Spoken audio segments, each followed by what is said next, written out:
धन्वंतरी जे की आपले वैद्यकीय विश्वाचे देव म्हणून मानले जातात, तर त्या धन्वंतरींच्या स्तवनापासून स्मरणापासून आपण सुरू करू. नक्की नक्की. शंखं चक्रं जलौकां दधत अमृतघटं. तर आयुष्याचा वेद असं म्हणून इतकं सगळं त्याच्यात सांगून ठेवलंय की तुम्ही आयुष्यात रोज वापरतायतच आयुर्वेद खरं तर. ओके. पण आपण त्याला डिस्टिंक्टली असं नाव देत नाही की हा हे आयुर्वेदिक वापरतो बरं का. उलट्या अर्थाने मार्केटमध्ये गेलात तर प्रत्येक गोष्ट आयुर्वेदाच्या नावे खपवली जाते हल्ली. एक्झॅक्टली. काढे खूप देतात, कडू असतात औषधं, सगळंच खूप रिस्ट्रिक्टेड असतं. तर या काही मिथ्समुळे आयुर्वेदाकडे लोक उशिरा येतात. एक्झॅक्टली. आणि मग औषधांना रिस्पॉन्ड करायला पण बॉडीला उशीर लागतो. ही गोष्ट खरी आहे. आयुर्वेदकडे आपण स्पेशली ज्यावेळेस येतो त्यावेळी ते ॲक्च्युली त्याचं जे मूळ आहे ते मूळ शोधायला थोडा वेळ लागतो आणि त्यानंतर ते त्याचं म्हणजे मुळापासूनच उच्चाटन करून टाकतं. ते खरं आहे का? म्हणजे स्पर्शन आता आजकालच्या वैद्यकीय जगामध्ये डॉक्टर पेशंटला हात लावून बघतच नाही. हाताने तपासणी, पोट नुसतं तपासायला 15 मिनिटं लागू शकतात.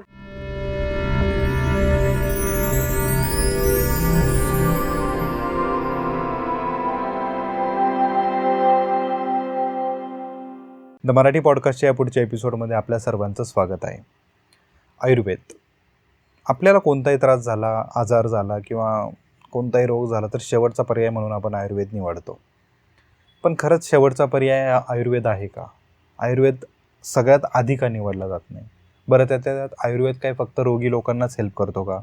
निरोगी लोकांना त्याची हेल्प होत नाही का? असे बरेचसे विषय किंवा बरेचसे प्रश्न असतात. त्याचप्रमाणे आजकाल सोशल मीडिया किंवा जागोजागी होर्डिंग्सवरती आपण ॲड्स बघतो पंचकर्म रिलेटेड. तर नेमकं पंचकर्म आहे काय? ते कुणी घ्यावं? ते कसं घ्यावं? किंवा त्याची जी काही आयुर्वेदिकमधली जी काही इन्फॉर्मेशन आहे, टेक्निकल इन्फॉर्मेशन आहे, त्यावर आपण आज डिस्कशन केलेलं आहे. आपण आज डॉक्टर ऋचा पंडित, ज्या स्वतः एक आयुर्वेदिक प्रॅक्टिशियन आहेत, त्यांना आपण इन्व्हाइट केले. या सगळ्या विषयांवर आपण आज त्यांच्याशी विस्तृतपणे चर्चा करणार आहोत. तर चला सुरुवात करूया. Hello ma'am.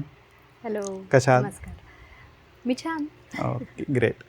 सो आपण आज आयुर्वेद आणि मेनली पंचकर्माबद्दल डिस्कशन करणार आहे. पण ह्या पॉडकास्टची सुरुवात तुम्ही कशी कराल? या पॉडकास्टची सुरुवात आपण धन्वंतरींच्या स्तवनापासून करूयात. धन्वंतरी जे की आपले वैद्यकीय विश्वाचे देव म्हणून मानले जातात, ज्यांच्यापासून वैद्यकीय शास्त्राची अनेक औषधांची निर्मिती झाली असं मानलं जातं. तर त्या धन्वंतरींच्या स्तवनापासून स्मरणापासून आपण सुरू करू. नक्की नक्की.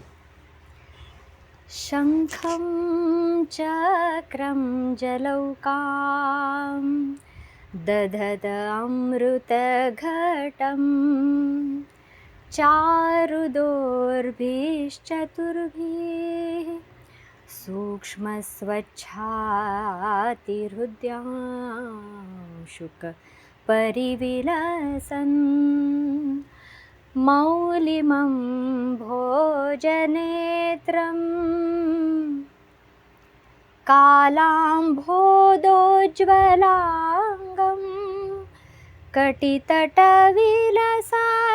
चारुपीताम्बराढ्यं वन्दे धन्वन्तरीं तं निखिलगदवन प्रौढदावाग्निलीलम् प्रौढदावाग्निलीलम्.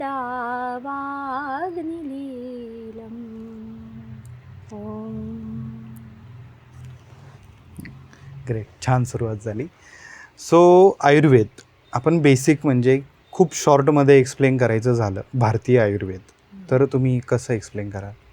आयुर्वेद हे भारतीय शास्त्र आहे अर्थात, ते आपण जाणतोच. आयुर्वेदाची उत्पत्ती असं जर का आपण बघायला गेलो तर त्याची वर्ष किंवा किती वर्ष जुना आहे असं साधारणपणे बघायला गेलं तर 5000 वर्षांच्या पेक्षा जास्त जुना आहे असं म्हणायला लागेल. काही मतमतांतरं आहेत पण आपण त्याच्यात नको जायला. प्राचीन शास्त्र आहे असं आपण लक्षात घेऊयात, बरं. की आयुर्वेदाची उत्पत्ती हीच मुळात अथर्व वेदातनं सांगितलेली आहे. एक उपवेद असंच मानलेलं आहे आयुर्वेदाला. उपवेद म्हणत असताना आपण जे 4 वेद म्हणतो, तर त्याच्यामध्ये वेगवेगळे जसे विषय आलेले आहेत की जे लोकांच्या हितासाठी असे सांगितलेले आहेत. बरं. वेद म्हणजे काय आहे? शेवटी माणसाने माणसासाठी तयार केलेली काही सूचना आहेत असं आपण म्हणू, किंवा काही शास्त्र त्याच्यात एकत्रित केली गेलेली आहेत, माहितींचं संकलन आहे असं आपण म्हणू. तर आरोग्यविषयक आणि औषधी विषयक हा विषय ज्याच्या ज्याच्यात सांगितला गेला त्याला आपण कलेक्टिव्हली आयुर्वेद असं म्हणू, कारण आयुर्वेदामध्ये अनेक ग्रंथ येतात. ओके. तर खूप व्हास्ट ज्याला आपण म्हणू असं शास्त्र आहे. आणि सध्याचा जो आयुर्वेद अभ्यासला जातो त्याच्याही पेक्षा खूप प्राचीनतम काळामध्ये अजून काही साहित्य होतं असंही मानलं जातं. आणि तरी आपल्याकडं भरपूर राहिलेलंही आहे. अनेक आक्रमणं आहेत किंवा काही आहेत, तो जरी आपण विषय सोडून दिला तरी जे उपलब्ध ज्ञान आहे त्यात सुद्धा संशोधनाचा खूप वाव आहे आणि आत्ताच्या घडीला सुद्धा ते तितकंच रिलेव्हंट आहे असं आपण म्हणूया. ओके. तर अशा पद्धतीने आयुर्वेदाची उत्पत्ती सांगितली जाते, जी ऋषींच्यापासून सांगितली जाते. अनेक ऋषी त्याच्यात आहेत, चरकाचार्य आहेत, सुश्रुताचार्य आहेत, जसं की अनेक ग्रंथ आहेत. लघुत्रयी आणि बृहत्त्रयी असे 3 छोटे आणि 3 मोठे असे ग्रंथ प्रमाण मानलेले आहेत. खूप मोठा पसार आहे, पण आपल्याला बोलीभाषेत सांगायचं म्हटलं तर आयुर्वेद हा आयुष्याचा वेद आहे. आयुष हा वेद हा आयुर्वेद हा. आणि श्लोक एखादा सांगायचा म्हटलं तर त्याच्यामध्ये हिताहितम सुखम दुःखम आयुस्तस्य हिताहितम मानम च तच्च यत्रोक्तम आयुर्वेद हा स उच्यते. म्हणजेच या आयुर्वेदामध्ये आपल्या मानवी प्रजातीला काय हितकर आहे, काय अहितकर आहे, कशामुळे सुखाची उत्पत्ती होईल, कशामुळे दुःखाची उत्पत्ती होईल, आणि शरीर हे आपल्याला जे दिलेलं आहे देवानी ते आपण कशा रीतीने राखावं. ओके. ते सांगितलेलं आहे. औषधांचा पार्ट नंतर येतो. म्हणजे आयुर्वेद जे आपण आजकाल म्हणलं जातं, म्हणजे जसे माझ्यासारखे लोक असतील ज्यांचा काही संबंध नाही या गोष्टीशी, तर आम्ही असं समजतो की एक आजार झाला किंवा काहीतरी त्रास होतोय मगच आयुर्वेद बघायचं. तर आयुर्वेद तेवढंच सीमित आहेत का? खरंय. आत्ताच्या परिस्थितीत असंच म्हणलं जातं की आजारी पडल्यावरच माणूस कोणत्याही डॉक्टरकडे जाणार, वैद्याकडे जाणार. तर आयुष्याचा वेद असं म्हणून इतकं सगळं त्याच्यात सांगून ठेवलंय की तुम्ही आयुष्यात रोज वापरतायतच आयुर्वेद खरं तर. पण आपण त्याला डिस्टिंक्टली असं नाव देत नाही की हे आयुर्वेदिक वापरतो बरं का. उलट्या अर्थाने मार्केटमध्ये गेलात तर प्रत्येक गोष्ट आयुर्वेदाच्या नावे खपवली जाते हल्ली. तर तो एक दुष्परिणाम पण आहे आपल्या ह्याच्यातला. पण आपण असं समजू की आयुर्वेद असं सांगतं की तुम्ही तुमचं आयुष्य जर का चांगल्या रीतीने तुम्हाला उपभोगायचं असेल आणि आनंदी रीतीने उपभोगायचं असेल तर पहिल्यांदा तुम्ही वैद्याला एक मित्र म्हणून बघा. ओके. वैद्याला एक मित्र म्हणून बघा. फक्त मी आजारी पडल्यावरतीच मी तुमच्याकडे येणार आणि मग तुम्ही मला काहीतरी औषधं द्या, मग मला बरं वाटलं की मी आयुर्वेद चांगला आहे असं म्हणेन. किंवा उपयोग नाही झाला असं पण होऊ शकतं प्रत्येक केसमध्ये, असं नाही. तर मग आयुर्वेदात काही फारसं तथ्य नाही आहे असं पण आपण म्हणू शकतो, कारण प्रत्येकाला येणारे अनुभव ह्याच्यावरनं माणूस त्या शास्त्राविषयीचं मत बनवत असतो. बरोबर. त्यामुळे आयुर्वेदिक अप्रोचने असं म्हणूयात की आपण आजारी पडण्याच्या आधी वैद्याकडे जावं, आयुर्वेदाचा अभ्यास करावा. एक्झॅक्टली. पण आता म्हणजे मी ॲक्च्युली पंचकर्माकडे जाणारच आहे, पण त्याआधी एक बेसिक प्रश्न माझ्याकडे होता की जसं ॲलोपॅथीचं असेल, इंजेक्शन घेतलं, गोळ्या घेतल्या, एक दिवस साधारण आठवड्याभरात तुम्ही बरे होता. होमिओपॅथीचा पिरियड त्यापेक्षा थोडा जास्त असेल, मे बी 2-3 महिन्याचा. पण आयुर्वेदच्या काही ट्रीटमेंट ज्या आहेत त्या लिटरली 6 महिने, काही वर्षभर किंवा त्यापेक्षाही वेळ घेऊ शकतात. तर म्हणजे हा जो एवढा टाईम पिरियड आहे, म्हणजे शॉर्टमध्ये ती 2020 जी आहे त्यापेक्षा ही कसोटी मॅच जी खेळावी लागते आयुर्वेदिकमध्ये, ही म्हणजे का एवढा वेळ लागतो एक्झॅक्टली? तर हेच एक मिथ आहे.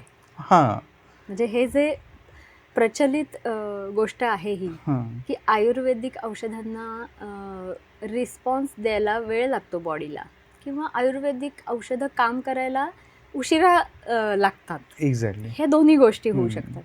तर हेच एक गैरसमज आहे. ओके. कारण मला सांगा की आपण किती जण ताप आलाय, हम्म. व्हायरल झालंय, सगळ्यांना होतं.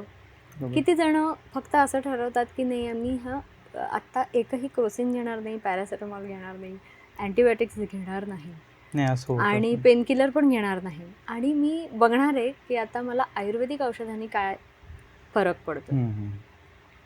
ऑन असं होत फर्स्ट नाही प्लेस generally. आपण आयुर्वेदिक प्रॅक्टिशनरकडे जातो का नाही. योग्य वेळेत? तर बऱ्याचदा असं दिसतं की नाही म्हणजे जात. बऱ्याच वेळा तर असं होतं की बऱ्याचदा शेवटचा ऑप्शन आयुर्वेद करतात. शेवटचा ऑप्शन आयुर्वेद करतात. हां. ही प्रचलित प्रथा झाल्यामुळे जेव्हा एखाद्या रोगाची क्रॉनिसिटी वाढते, किंवा जुनाट, असाध्य किंवा कष्टसाध्य असं आम्ही त्याला म्हणतो, हम्म. कष्टाने साध्य होतील असे रोग जेव्हा दिसायला लागतात की नाही, आता आम्ही सगळं ट्राय करून झालंय, आता आम्ही आयुर्वेद ट्राय करणार आहे. Right, सो हा जो right. ट्राय करण्याची जी माइंडसेट मानसिकता आहे ना, हां. तो समाजाने बदलला पाहिजे. आणि ह्याच्यात असं कुठेही अभिनिवेश, आणि मी सांगत नाहीये की प्रत्येक गोष्ट आयुर्वेदाने बरी होईलच, असं नाहीये.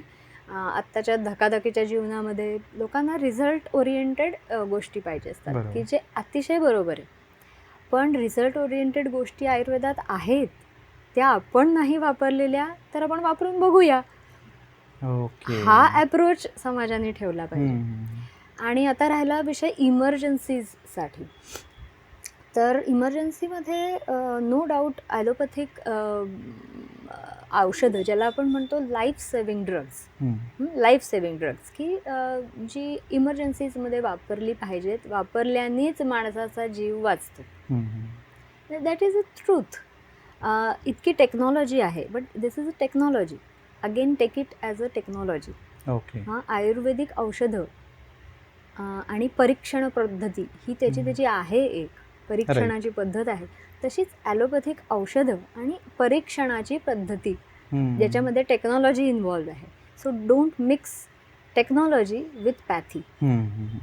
तर असं आहे की त्यामुळे आपण असा एक समज बनला आहे बऱ्याच जणांचा, की आपण सर्वात शेवटी बघूयात, काहीतरी सगळ्यांनी नाही ना झालं बरं, तर मग आपण आयुर्वेदाकडे जाऊ. त्यांची पथ्य खूप असतात, काढे खूप देतात, कडू असतात औषधं, सगळंच खूप रिस्ट्रिक्टेड असतं.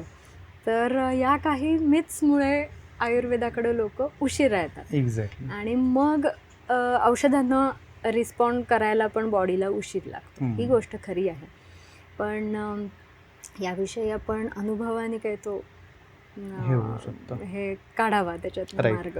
आणि म्हणजे मी असं ऐकलं पण आहे की जनरली ॲलोपॅथी जे आहे ते तुमचं जे काही दुखणं असेल ते दाबतं, पण ज्यावेळेस होमिओपॅथी किंवा आयुर्वेदकडे आपण स्पेशली ज्यावेळेस येतो, त्यावेळी ते ॲक्च्युली त्याचं जे मूळ आहे ते मूळ शोधायला थोडा वेळ लागतो, आणि त्यानंतर ते त्याचं म्हणजे मुळापासूनच उच्चाटन करून टाकतं. ते खरं आहे का? म्हणजे हे पण अर्धसत्य खरंच आहे. ओके. कारण काय, ह्या कोणत्याच पॅथीचा दोष किंवा गुण असा नाही. जशा जशा गोष्टी एक एक इन्व्हेंट केल्या गेल्या, तर ॲलोपॅथी ही प्रत्येक गोष्ट सप्रेस करते असं मी नाही म्हणणार. हां, योग्य ठिकाणी योग्य ते औषध वापरल्याने उलट उपायच होतो. म्हणजे ॲलोपॅथी ही काही सर्वार्थाने वाईट आहे असं कोणीच म्हणू नये, आणि म्हणणं चुकीचं आहे. होमिओपॅथी सुद्धा लेट रिस्पॉन्स करते किंवा काही इफेक्ट दाखवते, हे सुद्धा म्हणणं चुकीचं आहे. जर का तुम्ही एखाद्या होमिओपॅथला विचारलं तर त्याच्याकडे अशा अनेक केसेस असतात की ज्यामध्ये एखाद्या सिंगल ड्रगनी देखील एखादी गोष्ट मिरॅक्युलसली बरी होते. एक्झॅक्टली. हे असतं, पण हे आपल्याला अनुभवात नसतं. हे समाजात रूढ अर्थाने वापरलेली गेलेली नाही आहे गोष्ट म्हणून कळतं. त्याच्यामुळे आयुर्वेद प्रत्येक गोष्ट समूळ नाशाचा विचार करून त्याविषयी उपाययोजना करतं. ही गोष्ट तात्विकदृष्ट्या बरोबर आहे, पण आयुर्वेदामध्ये सुद्धा शॉर्ट टर्म गोष्टी वापरण्याच्या आणि लाँग टर्म वापरण्याच्या गोष्टी या आहेत. ओके. त्यामुळे पण असं म्हणूयात की समूळ उच्चाटन रोगाचं करायचं असेल तर आपल्याला दोन्हीचा बॅलन्स ठेवावा लागेल. बरोबर. आज माझं डोकं नाही दुखलं पाहिजे तर मी काम करू शकणार आहे. तर जर का मी तुम्हाला सांगितलं की 10 दिवस लागतील तुमचं डोकं थांबायला, तर एखादा माणूस म्हणेल मग नको, आय विल चूज की एखादं पेन किलर घेईन. ठीक आहे, पण हेच पेन किलर मी जन्मभर घेईन का? घेतलेलं चालेल का? किंवा घेतलं तर त्याचे काही साईड इफेक्ट्स आहेत का? हे अनुभवाने येतं परत. करेक्ट. मग अनुभव आल्यावरती लोक विचार करतात की अरे हे तर मी करून बघितलं एक 10, 15, 20 वेळा, मग काही ह्याचं समूळ उच्चाटन करता येईल का? मग माझ्या लाईफस्टाईलमध्ये काही चेंजेस करू का? माझ्या पथ्य म्हणजे डाएटमध्ये काही चेंजेस करू का? किंवा 2 औषधं एकत्र घेतली तर चालतील का डॉक्टर? असं सुद्धा खूप जण विचारतात. आता हा थोडासा संमिश्र अप्रोच यायला लागलेला आहे आणि तो मी म्हणते तोही चुकीचा आहे किंवा नाही चुकीचा आहे किंवा बरोबर आहे असं आपण नको जजमेंटल व्हायला. माणूस शेवटी असं बघतो की मला आत्ता इफेक्ट पाहिजे, तर त्या दृष्टीने मला इफेक्ट आला तर I am happy. Exactly. So असा अप्रोच ठेवून कदाचित लोकांनी त्याच्याकडे बघावं. तर कोणतीच पॅथी ही उच्च किंवा नीच असं कोणताच आविर्भाव डोक्यात ठेवू नये. बरोबर. फक्त प्रत्येकाची माहिती जरूर करून घ्यावी. मग आपण ज्यावेळेस रिपोर्ट येतात मेनली जनरली की काहीतरी तुम्हाला त्रास होतोय, तुम्ही एक जनरल डॉक्टरकडे जाता, ते तुम्हाला रिपोर्ट काढायला सांगतात. मग तेच रिपोर्ट तुमच्याकडे येतात, तुम्ही ॲज अ आयुर्वेदिक डॉक्टर ते कसं जज करता? किंवा मी एक माझं स्वानुभव सांगतो की एका मित्रासोबत मी एका सिनियर डॉक्टरांकडे गेलो होतो, आयुर्वेदिकचं होतं ते. त्याला जनरली पित्ताचा त्रास व्हायचा, खूप जास्त व्हायचा कधी कधी. सो आम्ही गेलो, त्यांनी फक्त त्याचे असे 2-3 बोटं बघितले आणि त्यानंतर त्यांनी सगळं सांगितलं. तू नीट झोपत नाही, तुझं कंटिन्यू बाहेरचं खाणे, तुम्ही फिरतीवर असता, तुम्ही हे करता ते करता. इवन त्याचं हे पण सांगितलं झालं की तू गाडीवर हेल्मेटसुद्धा वापरत नाही म्हणून तुझी हीट पण वाढते. म्हणजे इथपर्यंत हे जे तंत्र आहे, जसं मगाशी पण तुम्ही उल्लेख केला की आयुर्वेदाचं एक वेगळंच तंत्र असतं. म्हणजे तुम्ही कसं जज करता की या पेशंटला नेमकं? तर जसं की आता रिपोर्ट्स काढणं ही टेक्नॉलॉजी आपण वापरतो. त्याच्यामध्ये आपण काय बघतो, ब्लड टेस्ट करतो, इतर काही टेस्ट करतो, कोणतं इन्फेक्शन आहे का हे बघण्यासाठी सर्वात जास्त टेस्ट केले जातात. एक्झॅक्टली. कारण जो काही त्रास आहे त्या निगडीत जो अवयव आहे त्याचा एकतर काढता येणं शक्य असेल तर फोटो काढला जातो की ज्याला आपण एक्सरे, सोनोग्राफीज, इमेजिंग टेक्निक्स असं आपण म्हणतो. तर व्हेरियस इमेजिंग टेक्निक्सनी आपण काय बघतो की तो मेंदू अवयव असेल, हार्ट असेल, पोट असेल, आतडं असेल, लिव्हर असेल, कुठल्याही प्रकारचा अवयव हा चांगला कार्यरत आहे का हे बघतो. तर ही झाली एक परीक्षणाची पद्धत ज्याला म्हणतात प्रत्यक्ष प्रमाण. ओके. तर तसंच आयुर्वेदामध्ये दर्शन, स्पर्शन आणि प्रश्न हे 3 परीक्षणाच्या पद्धती सांगितलेल्या आहेत. अच्छा. त्या काळी यंत्र होती का? तर कदाचित आत्ता इतकी टेक्नॉलॉजी बेस्ड किंवा कम्प्युटराइज बेस ही नक्कीच नव्हती.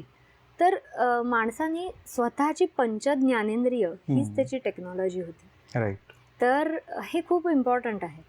आणि सध्याच्या बदललेल्या काळामध्ये वैद्यकीय क्षेत्रात देखील खूप बदल झाले, शिक्षण पद्धतीमध्ये बदल झाले. आयुर्वेद सुद्धा जसा आधी शिकवला जायचा तसा आत्ता शिकवला जातो का?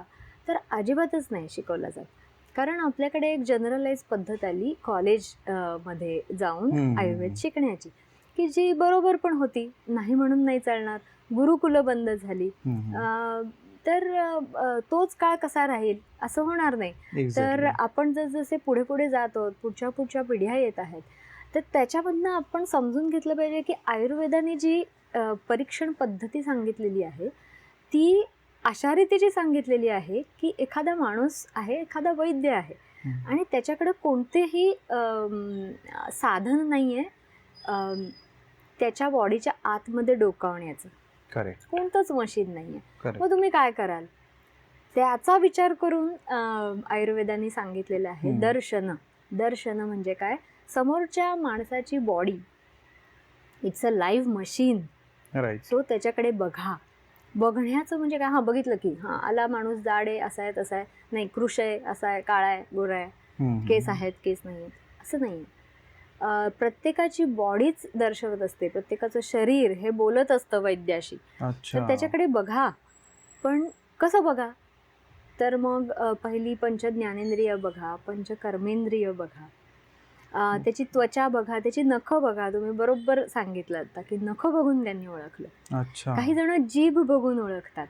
जीभ हा तुमच्या इंटेस्टाईनचा म्हणजे तुमच्या आतड्याचा आरसा आहे असं म्हणलं जातं. पाचनक्रिया पूर्ण त्यावर कळते. पचनक्रियेची सुरुवातीचा अवयव. वा.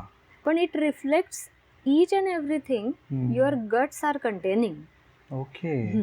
मेड बी काही म्हणजे इन्फेक्शन असेल, साधे त्रिदोष जर का इम्बॅलन्स झाले, आता त्रिदोष हा कन्सेप्ट आपण घेऊयात, पण दर्शन यामध्ये आम्ही प्रत्येक अवयवाची परीक्षण करणं हे मॅन्डेटरी आहे.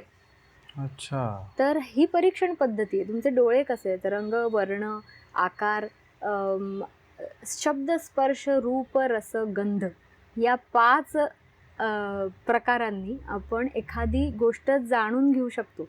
अच्छा. शब्द, आवाज ऐकू येणे. करेक्ट. एखाद्याचा आवाज कसा आहे, तुमचा आवाज खूप छान आहे, गाणं म्हणता का तुम्ही? हो, ऑब्व्हियस येणारा प्रश्न. Right right. कारण आवाजाची क्वालिटी ही लगेच सांगून जाते एखादा माणूस काय करत असेल. बरोबर. शब्दानंतर झाला स्पर्श. स्पर्श तर अगदी कॉमनली आपण यूज करतो की अरे रुक्षता झाली आहे का रे तुझ्या त्वचेला, काय झालंय तुला असं वगैरे आपण म्हणतो. एखादं बाळ असेल, त्याचं आधी किती सॉफ्ट आणि टायनी अशी छान फ्रेजाईल त्वचा असते, जसं मूल मोठं होत जातं तसं खेळतं, हे होतं, रफ होत जाते. तर हे किती सोपं आहे, आपण पण बघत असतो. शब्द, स्पर्श, रूप. रूप म्हणजे फक्त रूप नाही, म्हणजे सौंदर्य म्हणजे रूप नाही. रूप ह्याचा अर्थ बघून दृष्टीने आपल्याला समजणारे सर्व घटक, ह्याचं परीक्षण करायचं आहे. शब्द, स्पर्श, रूप, रस आणि गंध. रस म्हणजे चव. आता आपण म्हणतो की चव कशी घेऊन बघायची समोरच्या व्यक्तीच्या, कसं ह्याच्यावरचं असं हे आलं. पण काही प्रश्न विचारून आपण काढू शकतो पेशंटकडनं की तुम्हाला चव कडवट लागते का, तोंड कडू पडलंय आपण म्हणतो, किंवा ना आंबट ढेकरा येतात, किंवा आम्हाला ना असं गुळचट वाटतं बरं का, काही समोर खायला द्या, तोंडातल्या तोंडात फिरतं, चवच लागत नाही. एक्झॅक्टली. काही जणांना खूप अचानक असं खारट लागायला लागतं की आपल्याला नॉर्मल लागतं पण समोरचा म्हणतो खारट आहे. सेन्सिटिव्हिटी, तुमच्या जिभेची सेन्सिटिव्हिटी आणि तुम्हालाच जाणवणारा रस, हा आम्ही प्रश्नांच्या मार्फत जाणून घेतो. That also indicate some other systems. नंतर रस आणि गंध. गंध हा पण कन्सिडरेबली विचारण्यासारखं गोष्ट आहे. गंध म्हणजे कसं, एखाद्याच्या बॉडी ओडर असतो. काही ठिकाणी इन्फेक्शन्स असताना काही ओडरस स्मेल येत असतात. अनेक गोष्टी आहेत. तर ही झाली फक्त दर्शन परीक्षा बरं का. आता स्पर्शन, दर्शन, स्पर्शन आणि प्रश्न. स्पर्शन, आता आजकालच्या वैद्यकीय जगामध्ये डॉक्टर पेशंटला हात लावून बघतच नाही. तुम्ही बऱ्याचदा बघितलं असेल, सुपर स्पेशालिस्ट असतील नाहीतर कोणी असेल, पहिले ते बॉडीला बघत नाहीत, तुमचे रिपोर्ट द्या. रिपोर्ट बघण्यात बराचसा वेळ जातो. मग काय होतं तुम्हाला विचारण्यात बराचसा वेळ जातो. त्यानंतर अगदी गरजेचा वाटला एखादा पोटाचाच डॉक्टर असेल, गॅस्ट्रोएंटरोलॉजिस्ट असेल, पोटाच्या संदर्भात काही प्रश्न असेल, तर ते पोटाला जरा हात लावून तपासतात. आणि तपासणे, हाताने तपासणे, पोट नुसतं तपासायला 15 मिनिटं लागू शकतात तसं टेक्निकली म्हणलं तर. बापरे. तर अशा अनेक गोष्टी असतात की ज्या स्पर्श परीक्षेने करायच्या असतात. जसं तू आता म्हणलास की नखं बघून सांगितलं, तर तसे अनेक वैद्य आहेत. आणि नुसते वैद्यच नाही बरं का, म्हणजे आयुर्वेदिकच असं नाही, अनेक डॉक्टर्स आहेत की जे परीक्षण समोरच्या बॉडीचं नीट करतात. ते लोक नुसत्या स्पर्श चिकित्सेने, स्पर्श परीक्षेने सांगतात की तुमची लिव्हरला सूज आहे का, स्प्लीन पाल्पेबल आहे का, तुम्हाला गॉल ब्लॅडरचे स्टोन असू शकतात, असं प्रोबॅबिलिटी. सेन्सिटिव्हिटी किती आहे, पोटात दुखतंय हे जनरलाइज स्टेटमेंट झालं. मी 2 बोटं लावली तरी दुखतंय का, जरा प्रेस केल्यानंतर दुखतंय का, कसं दुखतंय, असं बघत असताना या आता फ्रॅक्शनल त्याच्यातले स्पर्श चिकित्सेचे किंवा स्पर्श परीक्षेचे प्रश्न येतात त्याच्यात. आणि नंतर प्रश्न परीक्षा, म्हणजे सरळ सरळ विचारायचं आहे आपल्याला. विचारण्यातनं एखाद्याला सांगायचं आहे किंवा विचारायचं आहे की तुम्हाला नक्की लक्षणं कोणती आहेत. बरोबर. त्याच्यामध्ये कसं होतं, वेग लक्षणं असतात काही काही. डॉक्टर मला खूप सगळं ना नुसतं डोकं दुखतंय, माझं डोकं दुखतंय, बाकी काही होत नाही मला. पहिल्यांदा पेशंटच जजमेंटल असतो. माझं फक्त डोकं, मला बाकी काही मला त्रास बाकी काही नाही. बरं, बघू जरा तुमची नाडी बघू. नाही नाही, मला डोकं दुखतंय डॉक्टर, नाडी वगैरे काही नाही म्हणजे असं. तर हा परत पार्ट प्रश्नाने येतो की नाही, तुमचं डोकं दुखतंय बरोबर आहे, पण डोकं दुखण्याच्या मागे 3 कारणं असू शकतात: वातवृद्धी, कफवृद्धी, पित्तवृद्धी. ह्याच्यातलं काय आहे हे आम्हाला नाडीतनं कळतं. ओके. तर ही झाली स्पर्श परीक्षा. परत नाडी सुद्धा स्पर्श परीक्षेतच येते. तर असे खूप भाग आहेत की ज्याच्यानी केवळ माणसाला बघून आपण काही डायग्नोसिस करू शकतो, डायग्नोसिस पर्यंत जाऊ शकतो. पण आजकालची पद्धत अशी आहे की त्याला व्हॅलिडेशन राहत नाही. प्रत्येकाचं कसं असतं, स्टँडर्डायझेशन राहत नाही. ही सुद्धा गोष्ट खरी आहे. तर त्यामुळे मग आपण ब्लड चेकअपला महत्त्व देतो, काही चेकअप्स करून घ्यायला महत्त्व देतो. Technical reports are very much important. का? कारण व्हॅलिडेशन होतं त्या गोष्टीचं. की आज जर का मी सांगितलं नुसतंच की तुम्हाला एखाद्या माणसाला असायटिस आहे, म्हणजे पोटामध्ये पाणी जमा झालेलं आहे, हे मी पाल्पेशननी ठरवू शकते, पण किती आहे, किती ml आहे, कुठल्या भागात आहे, कशामुळे आहे, is it because of any infections or what. So इथपर्यंत जाण्यासाठी जरूर आत्ताच्या टेक्नॉलॉजीचा वापर केला गेला पाहिजे. आयुर्वेदिक लोक सुद्धा करतात आणि केला गेला पाहिजे. कशासाठी? तर आपण एखादी गोष्ट रिपोर्ट काढला, त्याच्यानंतर औषधं दिली, औषधं आपण घेतली 2-3 महिने, त्याचा परिणाम सिम्प्टोमॅटिक तर झाला, पण नक्की आतला अवयव सुधारलाय का हे बघण्यासाठी पुन्हा करायला पाहिजे एखादी गोष्ट, रिपोर्ट काढले पाहिजेत. आणि त्याच्यातले चेंजेस ह्याच्यानी पॅथीच प्रूव्ह होणार आहे शेवटी. त्याच्यामुळे त्याला घाबरण्याचं कारण नाही. किंवा त्याचा फक्त असं होतं की मिसयूज केला जातो कधी कधी. अच्छा, लाईक किंवा अति केलं जातं कधी कधी. अच्छा. काही गोष्टी अशा असतात की सारखे सारखेच एक्सरे काढले जातात, सारख्या सोनोग्राफीज केल्या जातात. काही काही कॉन्ट्राडिक्शन्स वाटतील मला, पण प्रेग्नंट बाई आहे, सोनोग्राफी करण्याची पद्धत आहे आजकाल. दर महिन्याला सोनोग्राफी गरजेची का हो? नाही आहे गरजेची. पूर्वीच्या काळी नाही केली जायची, पण आता इझिली अवेलेबिलिटी, त्याच्यामुळे असं झालंय, जा ना एकदा काढून घ्यायची. आणि कॉस्ट कटिंग पण बऱ्यापैकी झालेलं आहे त्यामुळे. नाही, बरं आहे ना, आता बाळ वगैरे चांगलं आहे ना, वाढ वगैरे ठीक आहे ना, हे बघण्यासाठी आपण काढून घेऊ असं सांगितलं जातं. पण त्याच्या रेडिएशनचं काय? एक्झॅक्टली तेच बोलणार होतो. त्याच्या साईड इफेक्टचं काय? तर त्याच्यामुळे कोणत्याही अति सर्वत्र वर्जयेत जसं म्हणतात, तसं कोणतीही टेक्नॉलॉजी असू देत, काही असू देत, त्याचा अतिवापर टाळावा आणि जेवढा गरजेचा आहे तेवढा जरूर करून घ्यावा, अशा मताची आयुर्वेदिक पद्धती आहे. राईट. सो बेसिकली जी ॲडव्हान्स टेक्नॉलॉजी आत्ता अवेलेबल आहे प्लस आयुर्वेदचं जे पारंपरिक शास्त्र आहे, दोन्हींचं एक मिक्स करून एक योग्य ते निदान आपण त्या पर्टिक्युलर पेशंटला देऊ शकतो. निदानाप्रत जाण्यासाठी टेक्नॉलॉजी वापरणं ही योग्य गोष्ट आहे, असं माझं पर्सनल मत आहे. आणि आयुर्वेदिक चिकित्सा, आता चिकित्सा जेव्हा विषय येतो तेव्हा देखील हे काही ठिकाणी होलिस्टिक अप्रोच ज्याला आपण म्हणतो, जिचं जे जसं वापरणं गरजेचं आहे तसं वापरावं, अशा माइंडसेटची काही लोक असतात. काही शुद्ध आयुर्वेदिक प्रॅक्टिशनर्स असतात की जे प्रेफर करत नाहीत कोणत्याही पद्धतीचं मिश्र प्रॅक्टिस करण्याची. काही प्युअरली ॲलोपॅथिक करतात, काही प्युअरली होमिओपॅथिक करतात, अशा रीतीने आहे. पण आता आयुर्वेदिक पद्धतीने आपण जेव्हा विचार करतो तेव्हा आता हे सगळं परीक्षण झालं, हे सगळं झालं, मग आता चिकित्सा करायची आपल्याला. चिकित्सा म्हणजे आता औषध द्यायचं आहे. शेवटी काय, माणसाला पटकन औषध दिलं तर बरं वाटणार आहे. तर त्याच्या आधीची स्टेज असते एक, तर त्या रिपोर्ट्समध्ये दिसणाऱ्या दोषांचं कोरिलेशन विथ आत्ताचे प्रेझेंट सिम्पटम्स. काही गोष्टी अशा असतात की रिपोर्ट्समध्ये आल्यात पण दिसत नाही आहे, तसं काही जाणवत नाही आहे, त्यासंबंधी काही आत्ता करंट त्रास काहीच नाही आहे, मग ट्रीट करायचं का नाही? इथं परत वैद्याचा किंवा डॉक्टरचा एक व्ह्यू येतो, महत्त्वाचा ठरतो, बरोबर. की आपण समूळ उच्चाटन तसं हम्म. मगाशी म्हणलो, की एकावर एक आधारित असलेल्या गोष्टी आहेत, त्याची जाणीव करून दिली पाहिजे पेशंटला सुद्धा, की फक्त हे तुझं डोकं दुखत नाही आहे, तुझं गॉल ब्लॅडरला पण सूज आलेली आहे, गॅस्ट्रायटिस आहे, पचनसंस्था बरोबर नाही आहे, कॉन्स्टिपेशन आहे, जास्त हवेत उन्हात फिरलं जात आहे, वृक्षपणा आलेला आहे, अनेक गोष्टी. ह्याचं ॲज अ लाईफस्टाईल म्हणून त्याला मार्गदर्शन झालं पाहिजे.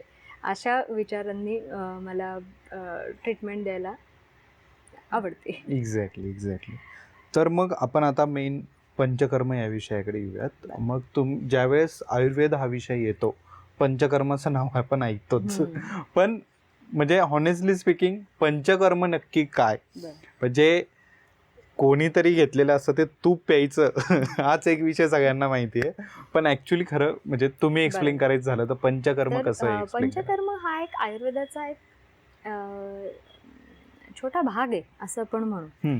पंचकर्माची आता खूप ॲडव्हर्टाइजमेंट झाली आहे असं पण म्हणू शकतो आपण. खूप जणांना माहिती झालंय आणि एक चिकित्सादृष्ट्या पंचकर्म किती वापरलं जातं हा सुद्धा एक विषय आहे. पंचकर्मातलं आपल्याला काय माहिती असतं की मस्त मसाज घ्यायचा, तेलाने मसाज घ्यायचा, छानपैकी वाफ वगैरे देतात, ते चांगलं अंग मोडून रगडून मिळतं आणि झालं. मग आंघोळ करायची आणि यायचं, झालं पंचकर्म केलं आम्ही. तर नाही, ही तर पूर्वकर्म आहेत. ह्याला आम्ही म्हणतो स्नेहन आणि स्वेदन. तर ही पंचकर्म म्हणजे 5 ज्या महत्त्वाच्या प्रोसिजर्स आहेत की ज्या बॉडी क्लिन्झिंगसाठी वापरण्यासाठी सांगितलेल्या आहेत, त्या 5 प्रोसिजरच्या आधी केलेली जाणारी तयारी, प्री ऑपरेटिव्ह, आपल्याला एक ऑपरेशन करायचं आहे, त्याच्यासाठी आपल्याला बॉडीला तयार करायचं आहे. तर नक्की ऑपरेशन कसलं करायचं आहे, तर ते त्या 5 कर्मांची आपण माहिती घेतली तर आपल्याला समजतं. आता आपण स्नेहन स्वेदन केलं. स्नेहन म्हणजे स्नेह म्हणजे तेल, तूप म्हणजे काही ओषट पदार्थ की ज्याच्यामध्ये स्निग्धता आहे, असे पदार्थ वरच्या बाजूने म्हणजे वरून अंगाला लावणं, ह्याला आपण स्नेहन म्हणतो. तसंच आभ्यंतर स्नेहन पण असतं. आभ्यंतर म्हणजे आतून केलेलं, म्हणून तूप प्यावं लागतं. तर तूप पिणं ही एक इंटरनल ऑर्गन्सला तयार करण्याची प्रोसिजर आहे. ओके, पण तूपच का पर्टिक्युलर? तूपच का, बरोबर. तर तुपाच्या ऐवजी दूध पिऊ शकतो का? तुपाच्या ऐवजी पाणीच पिलं तर काय होईल? आम्ही रोजच पितो. तूपच का? तर तुपामध्ये हे प्लेन तूप नसून त्यामध्ये औषधी सिद्ध तुपाचा उपयोग केला जातो. म्हणजे गाईचं तूप जे असतं ते आपण रोजच्या आहारात पण वापरतो, पण किती खातो? जास्तीत जास्त 10 ml 50 ml पर्यंत आपण खातो जनरली. खूप तूप आवडतं, मी तूप सगळ्यावरती घालून खाते, तर ठीक आहे. पण त्याचा अर्थ तुमच्या बॉडी वेटप्रमाणे जो तुमचा इंटरनल इंटेस्टायनल कॅनॉल आहे त्याची लांबी खूप असते. तर त्या पूर्ण ट्रॅकला त्याचं स्नेहन होईल का? स्नेहन म्हणजे ऑइलिंग होईल का? तर नाही, होणार नाही. ते तूप कुठंतरी मध्यच भागामध्ये ॲब्झॉर्ब होऊन संपून जाईल. एक्झॅक्टली. तर मग आपल्याला एंड टू एंड इंटेस्टायनल कॅनॉल हा शोधनासाठी तयार करायचा असतो. शोधन म्हणजे शुद्धीकरण. त्यासाठी थोडासा मला त्रिदोष ही संकल्पना सांगावी लागेल तुम्हाला. आता आयुर्वेदात मुख्य म्हणजे जी परीक्षणं झाली सगळी, दर्शन, स्पर्शन, प्रश्न, पण काय बिघडलंय हे तरी कळलं पाहिजे. बरोबर. तर मग तुम्ही डायग्नोसिस एखादं जसं करता की गॅस्ट्रायटिस झालाय, तर त्याला आयुर्वेदिक काही शब्द आहेत. ओके. डायग्नोसिसच्या शब्दांपेक्षा आधी आम्ही त्याच्याही आधीची एक स्टेप घेतो. मानवी शरीर हे पंचमहाभूतांनी बनलेलं आहे असं आयुर्वेद मानतो. आता ही 5ही महाभूतं अशी एक डिस्टिंक्ट ठेवली आहेत का कुठे, की वात इथं म्हणजे वायू इथं ठेवलाय, आकाश इथं ठेवलंय आणि पृथ्वी, जल, अग्नी इथे ठेवलेत, असे डिस्टिंक्ट जागा नाही आहेत. ते सगळे एकमेकांशी मिसळून सगळ्या अवयवांमध्ये सर्व पंचमहाभूतं आहेत. ही त्यातली मजा आहे. मग पंचमहाभूत नुसतं आता मला तुमच्या शरीरातला आकाश दाखवा, नाही दाखवता येत. शक्यच नाही. फक्त मला अग्नी दाखवा तुमच्या ह्याच्यात, बाकीचं दाखवू नका, फक्त अग्नी कुठे राहतो दाखवा. त्याचं प्रमुख स्थान सांगितलेलं आहे, पण अग्नी सगळ्या पेशींमध्ये पण आहे. बरोबर. तर अशा अर्थाने आम्ही समोरच्या माणसाचं परीक्षण करतो की ह्याच्यातली पंचमहाभूतं चा जो बॅलन्स आहे तो ढळलाय का, किंवा काय कमी जास्त झाले ते बघण्याची एक पद्धती आहे त्रिदोष बघणे. त्रिदोष, 3 दोष. आता त्याला स्वतःच दोष म्हणलेलं आहे, म्हणजे आपल्याला वाटतं की दोष आहे. मराठीत ज्याला आपण दोष म्हणतो, दोष तो दोष म्हणजे वाईटच आहे ना, म्हणजे वाईट आहे तो भाग. तर असा अर्थ नाहीये. आयुर्वेदिक दृष्ट्या ज्याला दोष म्हणलेला आहे, दूषयंती ते दोषः असं म्हणलेलं आहे. म्हणजे जे स्वतःही दूषित होतात आणि दुसऱ्या एखाद्या घटकाला पण दूषित करतात, म्हणजे परत वाईटच आलं ना. पण मग चांगलं काही आहे का नाही दोषांच्या मध्ये, तर वात दोष, पित्त दोष आणि कफ दोष हे 3 दोष सांगितलेले आहेत. आता या पाचांची, पंचमहाभूतांची 3 दोषांच्या मध्ये विभागणी, किंवा विभागणी नाही म्हणता येणार आपल्याला, एकत्रीकरण असं आपण म्हणू.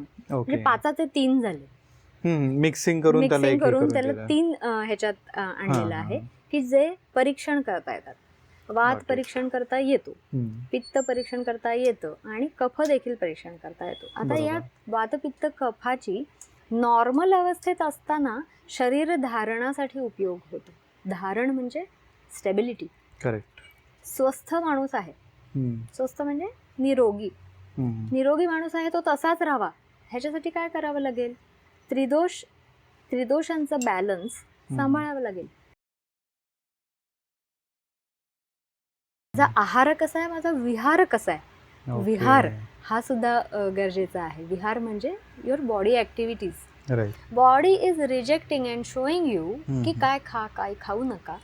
पण आपण जर का विचार न करता खाल्लं प्यायलं तर दूषित दोष निर्माण झालेत, आणि मग आपण जवळच्या मार्गाने ते काढतोय, त्याच्यामध्ये विरेचन वापरतोय. केवळ एक मनात आलं, घाला ते त्रिफळाचं तेल आतमध्ये, साफ करून टाका, घ्या एरंडेल तोंडावाटे, असं नाहीये. या सगळ्याला खूप डीप विचार केलेला आहे. Thank you so much. तुम्ही एपिसोड पूर्ण बघितलात. आय होप डॉक्टर ऋचा पंडित यांची मतं तुम्हाला आवडली असेल. जर तुम्हाला कोणत्याही प्रकारची आयुर्वेदिक हेल्प हवी असेल तर तुम्ही डॉक्टर ऋचा पंडित यांना कॉन्टॅक्ट करू शकता. त्यांचे कॉन्टॅक्ट डिटेल्स आपण डिस्क्रिप्शनमध्ये मेन्शन केलेलेच आहेत.